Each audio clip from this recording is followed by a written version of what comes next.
જેની ધરતીમાં ધરતીપુત્રોનો પરસેવો મગમગે છે,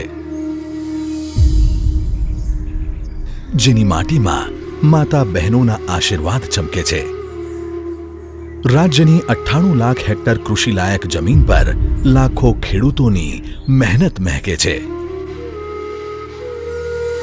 એવા આપણા ગુજરાતની ભવ્યતા આપણા કિસાનની વધી રહેલી આવકમાં ઝળકે છે.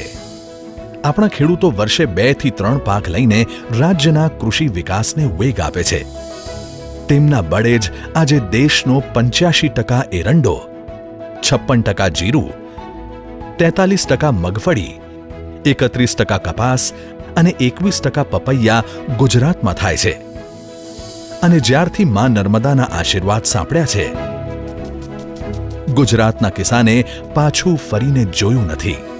આ મહેનતમાં તેમને સાથ, સહાય અને સુધારથી બનતી મદદ કરતી રહી છે ગુજરાત સરકાર.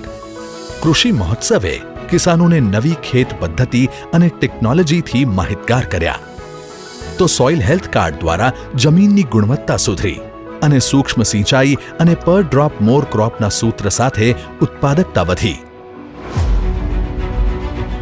પાછલા 4 વર્ષમાં કૃષિ યાંત્રિકીકરણ માટે 2,26,000થી વધારે ખેડૂતોને ₹810 કરોડથી વધુની સહાય આપી છે.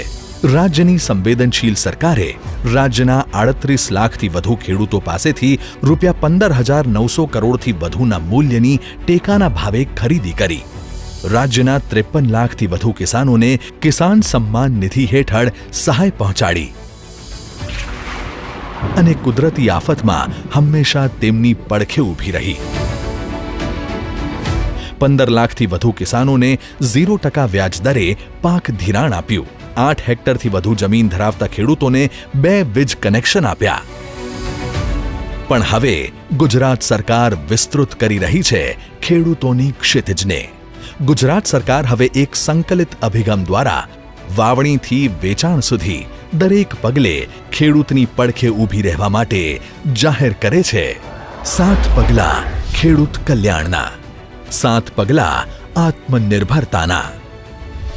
પહેલું પગલું કિસાનોની સંગ્રહ ક્ષમતામાં વધારો કરશે. ખેડૂત કાપણી પછી ખેત પેદાશો સાચવી શકે, વરસાદ કે વાવાઝોડાથી બચાવી શકે અને જ્યારે સારો ભાવ મળે ત્યારે વેચાણ કરી શકે તે માટે ખેડૂતના ખેતરે ગોડાઉન બનાવવા માટે 30,000 સુધીની સહાય અપાશે, જેનો લાભ રાજ્યના 1,16,000થી વધુ ખેડૂતોને મળશે. બીજું પગલું ખેડૂતોની પરિવહન ક્ષમતા વધારશે, જેમાં સરકાર ખેડૂતોને 600 કિલોગ્રામથી 1500 કિલોગ્રામ ક્ષમતાના નાના વાહનો માટે ₹50,000થી 75,000 સુધીની સહાય આપશે, જે માટે ટાટા, અશોક લેલેન્ડ, મારુતિ સુઝુકી અને મહિન્દ્રા જેવી નામી કંપનીઓના વાહનો એમ્પેનલ કરવામાં આવ્યા છે. ત્રીજું અને ચોથું પગલું આપશે પ્રાકૃતિક ખેતીને પ્રોત્સાહન. કિસાન રાસાયણિક ખેતી છોડીને પ્રાકૃતિક ખેતી તરફ વળે તે માટે ગુજરાત કટિબદ્ધ છે, જેમાં ગાય આધારિત પ્રાકૃતિક ખેતી માટે ખેડૂતને દેશી ગાયના નિભાવ માટે વાર્ષિક ₹10,800ની સહાય આપવામાં આવશે, જેનો લાભ રાજ્યના 1 લાખથી વધુ કિસાનોને મળશે. પ્રાકૃતિક કૃષિ પદ્ધતિમાં જીવામૃતનું અત્યંત મહત્વ હોય છે. કિસાનોને જીવામૃત બનાવવા અને અન્ય ખેત સામગ્રી તૈયાર કરવા માટેની પદ્ધતિનું માર્ગદર્શન અપાશે. સાથે જ ખેડૂતોને જીવામૃત તૈયાર કરવા માટે એક ડ્રમ, પ્લાસ્ટિકના 2 ટબ, એક ડોલ જેવી સામગ્રીની સહાય અપાશે, જેનો લાભ રાજ્યના 1 લાખ કિસાનોને મળશે. પાંચમું પગલું મુખ્યમંત્રીશ્રીની નાના માણસો પ્રત્યેની સંવેદના વ્યક્ત કરે છે, જેમાં રોડ સાઇડ વેચાણ કરતા ફળ શાકભાજી વિક્રેતાને વિના મૂલ્યે છત્રી આપવામાં આવશે.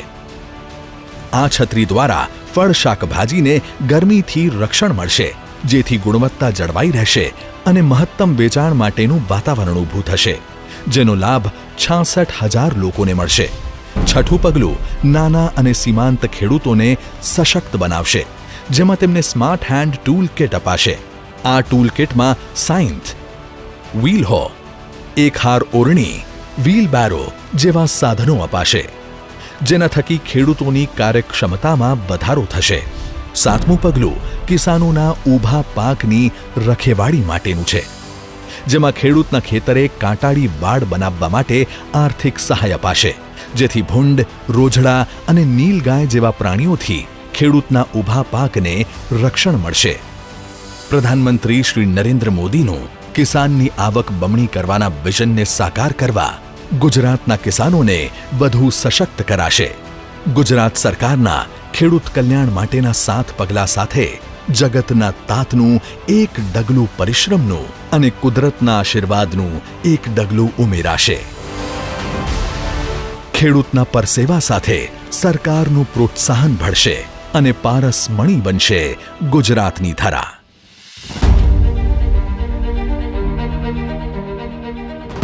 આવો કૃષિ વિકાસથી રાજ્યનો વિકાસ કરીએ અને રાષ્ટ્રના વિકાસમાં યોગદાન આપીએ.